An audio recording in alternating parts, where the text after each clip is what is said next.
बिस्मिल्लाहिर्रहमानिर्रहीम। अस्सलाम वालेकुम। हमने पिछले मॉड्यूल में रैंडम फॉरेस्ट की थ्योरी पढ़ी थी। इस मॉड्यूल के अंदर हम रैंडम फॉरेस्ट के वर्क फ्लो और उसके अंदर जो दो डिफरेंट टेक्निक्स यूज़ होती हैं, यानी कि बूटस्ट्रैपिंग और बैगिंग को डेप्थ में देखते हैं और इनको पाइथन में इम्प्लीमेंट भी करते हैं।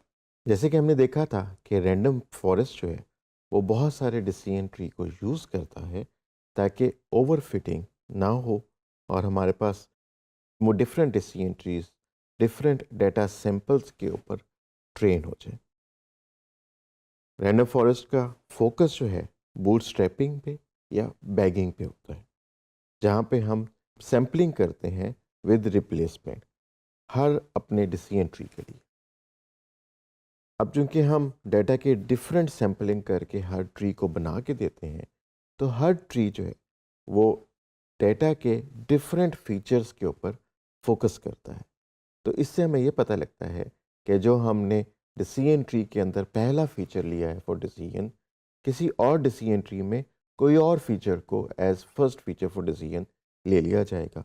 लिहाजा जो हमारी फीचर बायस है वो न्यूट्रलाइज हो जाती है across all of the decision trees. तो इसकी एग्जांपल हम ऐसे ले सकते हैं कि जैसे हम एक डिसीजन मेकर पर्सन हो किसी जगह पर, या एक हम कमेटी बना दें जो कमेटी मिलके कोई डिसीजन ले। तो जनरल परसेप्शन यही है कि जो कमेटी का डिसीजन मशवरे से होता है वो ज़्यादा अच्छा डिसीजन होता है बनिस्बत एक बंदे के डिसीजन मेकिंग की। तो पहले हम बूटस्ट्रैपिंग को देख लेते हैं। बूटस्ट्रैपिंग में हम क्या करते हैं कि जितना भी हमारा डेटा सेट है उसमें से n नंबर ऑफ सैंपल्स को हम रैंडमली पिक कर लेंगे, और जब हम इनको पिक करेंगे तो इसके साथ हम रिप्लेसमेंट की भी टेक्निक यूज़ करेंगे। रिप्लेसमेंट का मतलब ये है कि जिस सैंपल को हमने पिक किया उसको हम डेटा सेट में से रिमूव नहीं करेंगे, बल्कि वो डेटा सेट में मौजूद रहेगा। इसकी वजह से कुछ सैंपल्स जो हैं वो मल्टीपल दफ़ा भी आ सकते हैं, जबकि हमारे पास कुछ और सैंपल्स ऐसे होंगे जो डेटा सेट के अंदर एक दफ़ा भी नहीं आए होंगे, जिनको हम आउट ऑफ बैग सैंपल्स कहते हैं। इसकी एग्जांपल ये है कि जैसे हमारे पास लेट से 10 सैंपल्स का डेटा सेट है, उनमें से ट्री के लिए हमने 8 सैंपल्स को पिक कर लिया, तो बाकी दो जो सैंपल्स बाकी बचेंगे उनको हम आउट ऑफ बैग सैंपल्स कहेंगे। इस बूटस्ट्रैपिंग टेक्निक का फ़ायदा ये है कि क्योंकि हमारे पास मल्टीपल डिसीजन ट्रीज होते हैं, हम हर डिसीजन ट्री को एक डिफरेंट सब sample of the data set देंगे। हर डिसीजन ट्री की लर्निंग एक डिफरेंट तरीके से होगी, लेकिन होगी हमारे ही डेटा सेट पे। इसका मतलब है कि हर डिसीजन ट्री की लर्निंग सही लर्निंग है, ऑल्दो वो कुछ लोकलाइज्ड लर्निंग है। तो इसकी वजह से हर डिसीजन ट्री का एक ओपिनियन होगा, और उन तमाम ओपिनियंस को जब हम कंबाइन करेंगे तो हमारे पास एक बहुत बेहतर डिसीजन आएगा, रादर देन अगर हम सिर्फ एक ही डिसीजन ट्री लेते, उसको सारे डेटा के ऊपर ट्रेन करते और उसका डिसीजन पूछ लेते। तो इस वजह से प्रैक्टिस के अंदर डिसीजन ट्री से रैंडम फॉरेस्ट बहुत बेहतर क्लासिफायर है, और रैंडम फॉरेस्ट इतना अच्छा क्लासिफायर है कि तमाम मशीन लर्निंग एल्गोरिदम्स में से अक्सर औकात क्लाइंट के डेटा के ऊपर random forest one of the best results देने वाला मशीन लर्निंग का एल्गोरिदम होता है। अब सवाल ये होता है कि जब हमने डिसीजन ट्री में बूटस्ट्रैपिंग के अंदर डिफरेंट सैंपल्स तो बना के दे दिए, जो बाकी हमारे पास डेटा पॉइंट्स बन जाएंगे जो उस सैंपल चूजिंग के प्रोसेस में नहीं सिलेक्ट हुए, उनका हम क्या करेंगे? तो वो बड़े अच्छे कैंडिडेट हैं फॉर टेस्टिंग डेटा सेट, क्योंकि उनके ऊपर ट्री ट्रेन नहीं हुआ, तो हम उन सैंपल्स के ऊपर ट्री को टेस्ट करके देख सकते हैं कि ट्री ने जनरलाइजेशन कितनी अचीव की है। लिहाजा हम एक इंटरनल मैकेनिज्म बनाते हैं जिसमें आउट ऑफ बैग सैंपल्स को उठा के हम इंटरनल टेस्टिंग के लिए यूज़ करेंगे। तो लिहाजा जो हमने बूटस्ट्रैपिंग में डेटा सेट बनाया, एक सिंपलर डेटा सेट, उसके ऊपर हम ट्री को ट्रेन करेंगे, और आउट ऑफ बैग सैंपल्स के ऊपर हम उसी ट्री को इंटरनली टेस्ट कर लेंगे फाइनल टेस्टिंग से पहले ही। इसका बेनिफिट ये होता है कि हमारी टेस्टिंग जो है वो काफ़ी ज़्यादा लेवल्स के ऊपर चलना शुरू हो जाती है और बड़ी एफिशिएंट टेस्टिंग चलती है, क्योंकि हमारे पास जो उस डिसीजन ट्री को हमने डेटा सेट का सैंपल दिया है वो बड़ा छोटा सैंपल दिया है, उसके ऊपर ट्रेनिंग भी जल्दी हो सकती है और आउट ऑफ बैग टेस्टिंग भी बड़ी जल्दी से हो सकती है। इसके बाद हम बैगिंग का कॉन्सेप्ट स्टडी करते हैं। बैगिंग में हम क्या करते हैं कि हमारी जब भी हमने किसी सैंपल को टेस्ट करना है, उसको तमाम डिसीजन ट्रीज में से हम गुजारेंगे और उनकी जो प्रिडिक्शंस हैं उनको कंबाइन कर लेंगे, ताकि हमारे पास वेरिएंस जो है वो रिड्यूस हो जाए।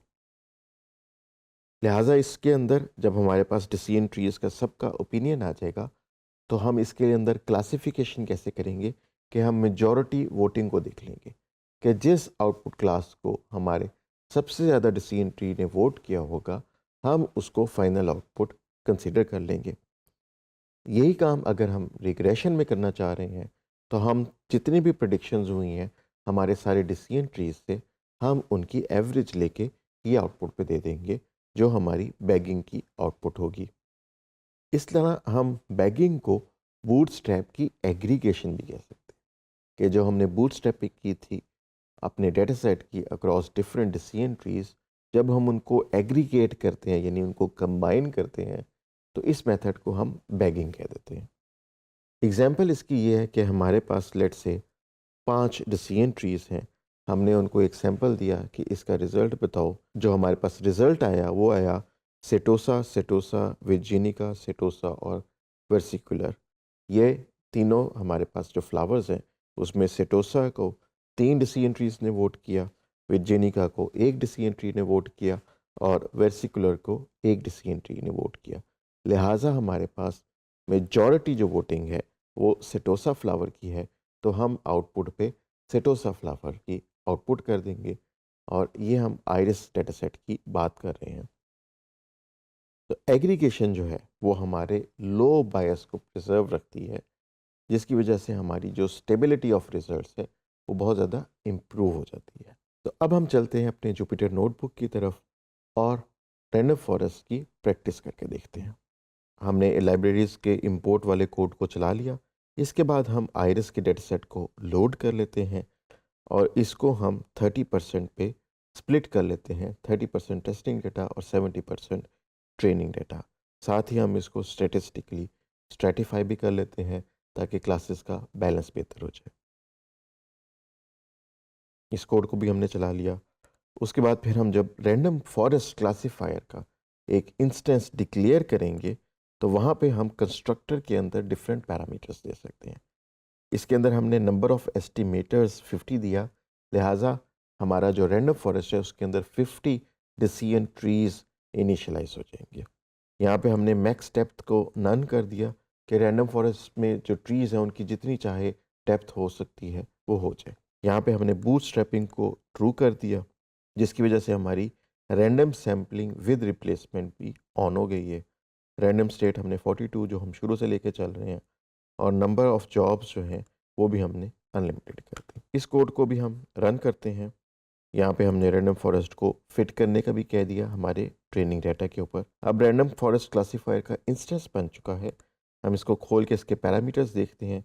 इसमें जो पैरामीटर्स ऑरेंज कलर में है वो हैं जो हमने खुद सेट किए, जिसमें हमने 50 ट्रीज सेट कर दिए।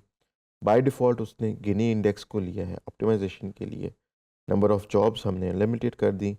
रैंडम स्टेट हमने 42 कर दी। तो यहाँ पे आप डिफरेंट जो हमारे पास पैरामीटर्स हैं इनकी वैल्यूज़ को चेंज करके रैंडम फॉरेस्ट के साथ खेल सकते हैं और अपने रिज़ल्ट के ऊपर उसका इफ़ेक्ट भी देख सकते हैं। अब जो है हम टेस्टिंग डेटा के ऊपर अपने मॉडल को प्रिडिक्ट करवाएंगे। हमारा मॉडल प्रिडिक्ट हो गया।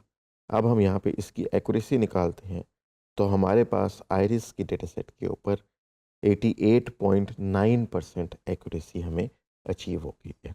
लिहाजा अब हमने क्या किया कि रैंडम फॉरेस्ट को बूटस्ट्रैपिंग के साथ इनेबल किया, उसको हमने कोड करके यूज़ करना भी देख लिया और एक आइरिस का फेमिलियर डेटा सेट के ऊपर हमने उसको टेस्ट भी कर लिया।